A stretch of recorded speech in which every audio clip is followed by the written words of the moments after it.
Good evening, folks. It's Diamond with the Oppenheimer Ranch Project and Magnetic Reversal News, bringing you a magnetic excursion update Monday, September 8th, around 10 p.m. Mountain Time 2025. A major mid-latitude coronal hole is now turning around the limb and is going to face Earth in the next week. It looks remarkably similar to the Guinness Harp. Buckle up, Buttercup. We also have severe thunderstorms in the central and southern plains, and we will be covering all of this data in just the next few minutes. Keep calm. It's boom time. Wildfire near Athol, this is in Idaho, grows as evacuations are in place. And the Garnet Fire blows up today, making California forestry more wildfire resistant.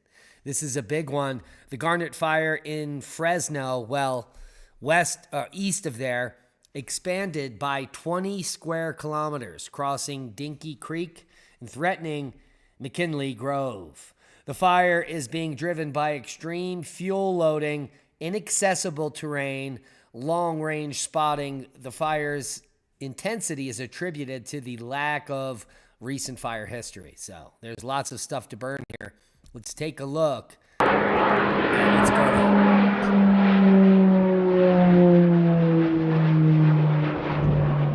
Fire. Well, that video certainly looks like a copyright strike to me, but let's take a look at what's going on with that fire in Fresno. Take a look. The plume is moving through Nevada, Utah, and all the way into Colorado here, and even puffing and passing down into our region. I was noticing wildfire smoke today. I had no idea it was coming from Fresno.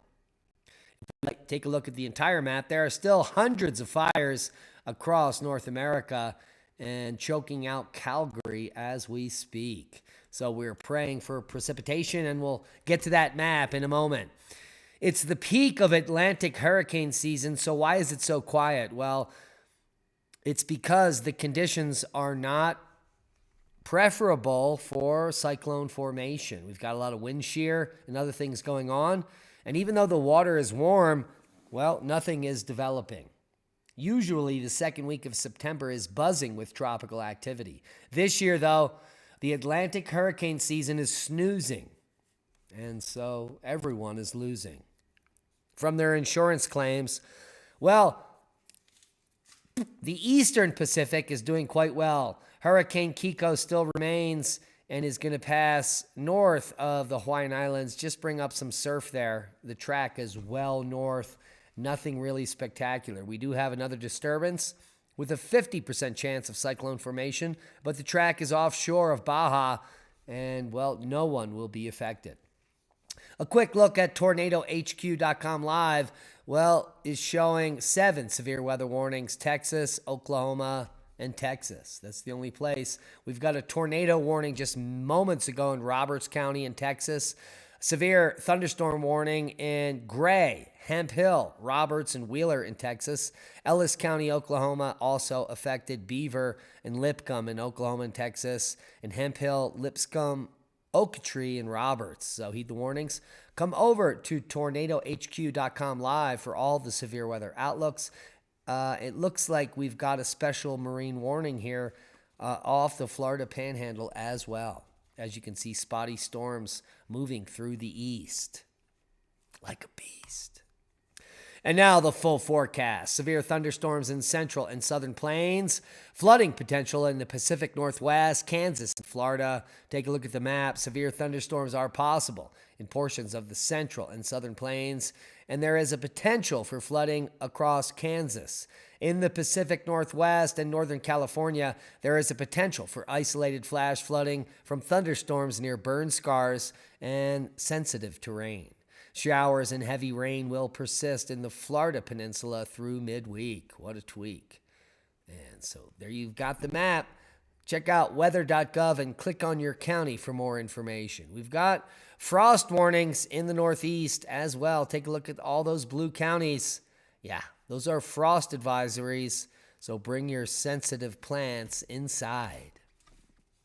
Quick look at the GFS model, and we'll run it through Friday, Saturday, Sunday, Monday, Tuesday, Wednesday, Thursday. Nothing much going on until right here next week. Late next week, we could have a tropical storm hitting Louisiana. We've got hurricanes in the Atlantic. We've got hurricanes in the Pacific. Well, these models are far out, so we'll wait to see what they tell us. Let's take a look at the total accumulated precipitation, shall we? And see where any flooding threats are going to be in the near future. Nowhere really on the continental U.S. Let's take a look at total snowfall and blow your mind. We've got a system moving in here mid-September. Boom. It's going to bring some snow up in Canada, but that's about all on the model. So there you go. Ho, ho, ho. Seismic update. Big rumbler today. We've got a 6.4 in Vanuatu. No tsunami warnings. Good news there. Overall, normal activity worldwide. And the activity on the Kamchatka is now reduced quite spectacularly. Worldwide volcano news for Monday, the 8th of September. Ibu to 7,000 feet. We've got Marapi to 13,000 feet. Fuego to 15,000 feet. Liwotolo to 7,000 feet. Chivalush to 14,000. Reventador to 14,000 as well. Popocatépetl in Mexico, 21,000 foot blast today. Sangay to 20,000 feet. Conleon to 9,000. Chivalush to 14,000. Take a look at Iwo Jima in Japan. Iwo Jima! New phreatomagmatic eruption with new crater forming. Absolutely spectacular. Very low resolution. Take a look at that photo. Santiaguito puffing and passing as well. Fuego as well. Reventador to 14,000 feet. Nevada de Ruiz, volcanic ash detected. Popo, ongoing puffing. Sangay, possible puffing. And wrapping up the list, we've got Semeru, who knew, now you do. Eruption recorded today. Liwotolo to 7,000. Santiaguito, sporadic emissions of volcanic ash. And that wraps up the list for the day, bringing us to space weather.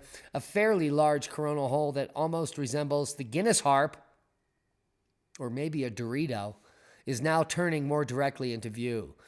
Because this opening in the sun's atmosphere is located at mid-latitude, it should be the source of a high-speed solar wind stream past our planet, perhaps this weekend on the 13th and 14th. So everything, the current KP is below 2. Flaring is dropping off a cliff, and the only hope is the big Dorito, coronal hole number 78. Holy macaroni. Disposable face masks used during COVID have left a chemical time bomb on Earth, according to research. An estimated 129 billion masks were being used every month around the world at the height of the pandemic with no recycling stream. The surge in the use of these disposable face masks during COVID has left a chemical time bomb that could harm humans, animals, and the environment, according to research. Billions of tons of plastic face masks are created to protect people from the spread of the virus. They are now breaking down, releasing microplastics and chemical additives, including endocrine disruptors, and making frogs gay. Thank you, Alex Jones. Hey, hey. And thank you, fake news, fake media, for pushing the narrative of the COVID bomb and making everyone stand 6 feet apart and doing all the bullshit that's completely untrue. Who knew? Now you do. How about this artifact? A 5,000-year-old silver kneeling bull. Yeah, it's a hybrid creature from Iran with a mysterious purpose. Look at this baby. Holy macaroni, 5,000 years old. The silver bull figurine was likely involved in ancient Mesopotamian rituals. And I do digress, but it is fantastic indeed. You know what else is fantastic? How to make seed bombs. And we're going to be doing a 3-day clinic at the Crestone Energy Fair, September 11th to the 14th. Yeah. The 12th, the 13th, and the 14th, noon, Mountain Time, we will be doing a seed bomb clinic. You will know the history of seed bombs They date back almost 6,000 years that we know of. And, well, they were reinvigorated in the 1930s by a cool guy in Japan. So if you want to learn the history and if you're interested in making your own seed bombs, come join us at the 36th Annual Crestone Energy Fair, September 11th to the 14th in Crestone, Colorado. Nurturing resilience is the theme, and we will have a seed bomb clinic Friday, Saturday, and Sunday from noon to 1 during the fair. So you can come and make your own seed bombs and, well, just know about all the cool stuff that is happening at the fair. And that's a boom to knowledge. We hope to see you all at the Crestone Energy Fair. If you want to come for free, it's a free event. If you want to stay for free, just sign up as a volunteer. You're going to get free camping advice. You're going to get free food for the entire event. And there is still availability for vendors to sign up. This is a great event. There are hundreds, if not thousands of people that move through. And this is the longest event ever prepared. So we are hoping that lots of you come out and see us at the event. We love each and every one of you. Be safe. And that is a boom.